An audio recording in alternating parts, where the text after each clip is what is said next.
बेटों ने माँ को बनाया स्वार्थी। सुधा जी की आदत थी कि सुबह उन्हें गर्म पानी चाहिए होता था। इसलिए सुबह से 2 बार उठकर कमरे के बाहर निकलकर आकर देख चुकी थी। लेकिन अभी तक बहू वृंदा और बेटा पलाश उठे तक नहीं थे। जब तक उन लोगों में से कोई एक उठेगा नहीं तब तक उन्हें गर्म पानी मिलेगा नहीं। बात ये नहीं थी कि सुधा जी गर्म पानी कर नहीं सकती थी। बात यह थी कि बहू वृंदा रात को रसोई का काम खत्म कर रसोई में ताला लगा देती थी। अब जब तक ताला खुलेगा नहीं सुधा जी को गर्म पानी मिलेगा नहीं। आखिरकार घड़ी में जब 9 बज गए और सुधा जी से रहा नहीं गया तो उन्होंने हिम्मत करके बेटे के कमरे का दरवाज़ा खटखटाया। 2-3 बार दरवाज़ा खटखटाने के बाद वृंदा की जगह पलाश ने आकर दरवाज़ा खोला और तमतमाते हुए बोला, क्या है माँ, सुबह सुबह परेशान कर रही हो? बेटा मुझे गर्म पानी चाहिए था। रसोई में ताला लगा हुआ है तो तुम रसोई का दरवाज़ा खोल दो ताकि मैं गर्म पानी कर सकूं। एक दिन गर्म पानी के बगैर नहीं रह सकती हो क्या माँ? रोज़ तो वृंदा करके ही दे देती है ना। आज संडे था इसलिए सोचा था कि थोड़ा आराम से उठेंगे। पर आप भी न कहते कहते पलाश अंदर कमरे में गया और वृंदा को जगाया।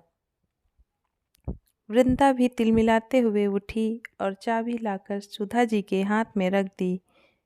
अब रसोई का दरवाज़ा आप ही खोल लीजिए। खुद के लिए गर्म पानी करो तो हमारे लिए भी चाय बना देना। जल्दी नींद खुलने से सिर दर्द होने लगा है मेरा। कभी कोई सास खुश हुई है कि अपनी बहू को सोता देखकर? इन सास लोगों का बस चले तो बस बहू को मशीन बनाकर रख दे। वृंदा बड़बड़ाती हुई वापस जाकर पलंग पर लेट गई। आखिर सुधा जी ने जाकर रसोई का दरवाज़ा खोला, खुद के लिए भी पानी गर्म किया और बेटे बहू के लिए चाय बनाकर उन्हें देकर आई। गर्म पानी लेकर अपने कमरे में आई ही थी कि 5 साल का पोता मनु जाग गया। जगते से ही बोला, दादी मेरा दूध। उसे देख सुधा जी मुस्कुराकर बोली, हाँ मेरे बच्चे, अभी लेकर आई। गर्म पानी वहीं रख कर पहले मनु के लिए दूध गर्म करने गई। अभी दूध गर्म कर ही रही थी कि इतने में पलाश की आवाज़ आई, माँ, ओ माँ, कहाँ हो तुम? क्या आप भी सुबह सुबह संभाल नहीं सकती इसे? पता है न वृंदा के सिर में दर्द हो रहा है। कहते कहते पलाश भी रसोई में आ गया। साथ में मनु भी गोद में था। उसे देखते ही सुधा जी बोली, बेटा मैं तो दूध गर्म करने आई थी। मुझे नहीं पता ये कब तुम्हारे कमरे में चला गया। तो ध्यान रखना चाहिए था ना आपको, बस काम का बहाना चाहिए। मानता हूँ कि आप सास हो, पर बहू को भी तो इंसान समझो।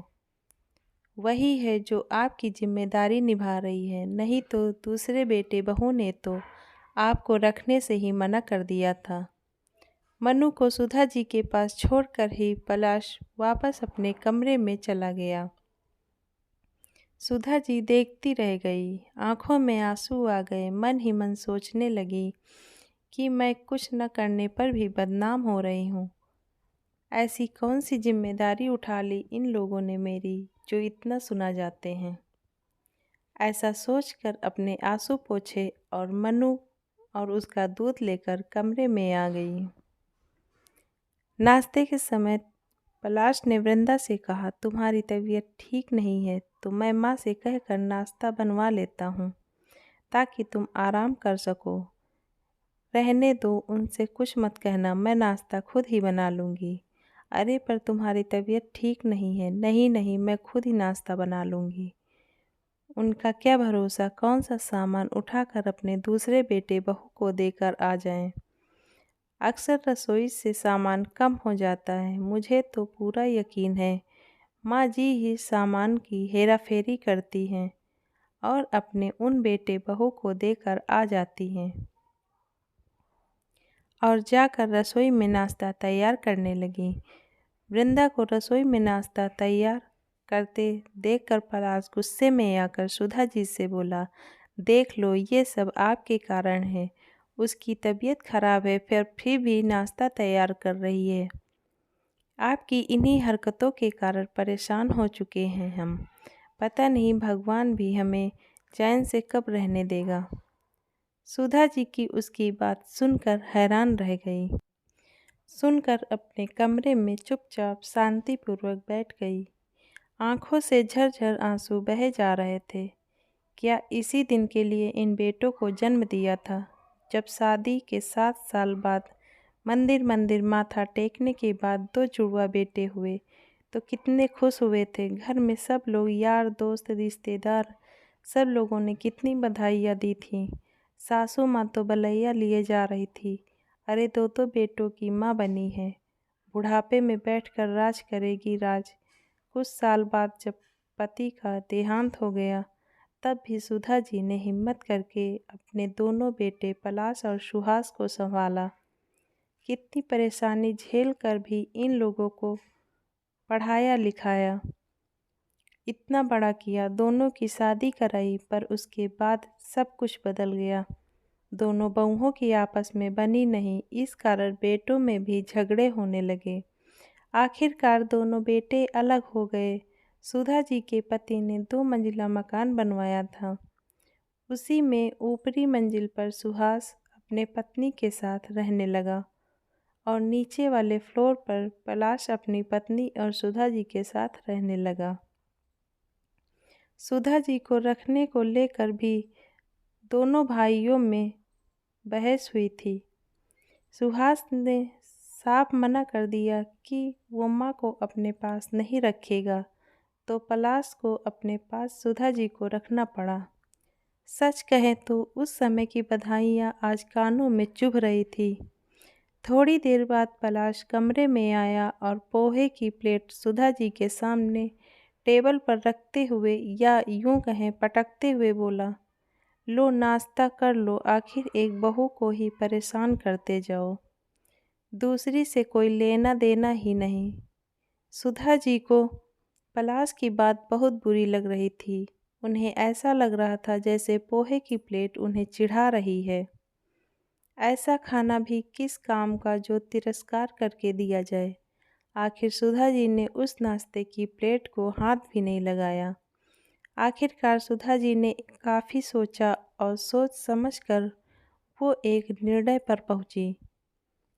शाम को सुहास अपनी पत्नी के साथ बाहर कहीं घूमने जा रहा था।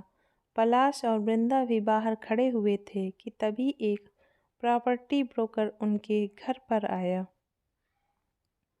उसे देखकर चारों बेटे बहू हैरान रह गए। उसने आते ही पूछा, क्या मैं सुधा जी से मिल सकता हूँ? आपको सुधा जी से क्या काम है, हमें बताइए, हम उनके बेटे हैं। पलाश ने कहा, जी मुझे सुधा जी ने फ़ोन करके बुलाया है। सब एक दूसरे को हैरानी से देखने लगे। इतने में सुधा जी अंदर से आई। क्या आप ही सुधा जी हैं? जी मैं ही सुधा हूँ। आप जी, आपने सुबह फ़ोन किया था मकान को बेचने की बात करने के लिए। अरे हाँ, मैंने ही आपको फ़ोन किया था।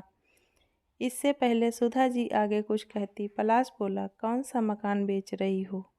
आप हमसे पूछे बगैर आप ये निर्णय कैसे ले सकती हो? माँ मकान बेच दोगी तो हम कहाँ जाएंगे? सुहास ने भी कहा। कभी मेरे बारे में सोचा था कि मैं कहाँ रहूँगी, कैसे रहूँगी?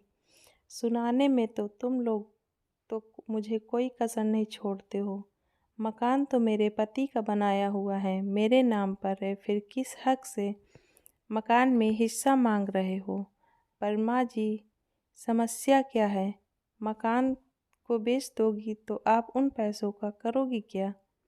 वृंदा ने कहा, सोच रही हूँ कि वापस गांव चली जाऊं, जहाँ से ज़िंदगी की शुरुआत हुई थी, वहीं जाकर अपनी ज़िंदगी के अंतिम दिन देखूं। इसलिए मैं मकान बेचकर गांव में ही ज़मीन खरीद रही हूँ और वहीं रहूँगी। फिर हम लोगों का क्या?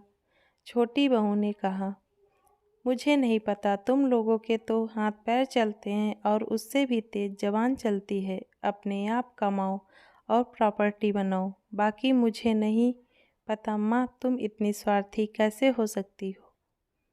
पलाश और सुहास एक साथ बोले, माँ को महानता का चोला मत पहनाओ। जैसे बेटे स्वार्थी हो सकते हैं वैसे ही माँ भी स्वार्थी हो सकती है, और तुम जैसे बेटे हो तो माँ ऐसी ही होनी चाहिए। मैं यह मकान बेच रही हूँ और यह मेरा अंतिम निर्णय है। तुम लोग अपना बंदोबस्त देख लो। कहकर सुधा जी उस ब्रोकर को मकान दिखाने चल दी।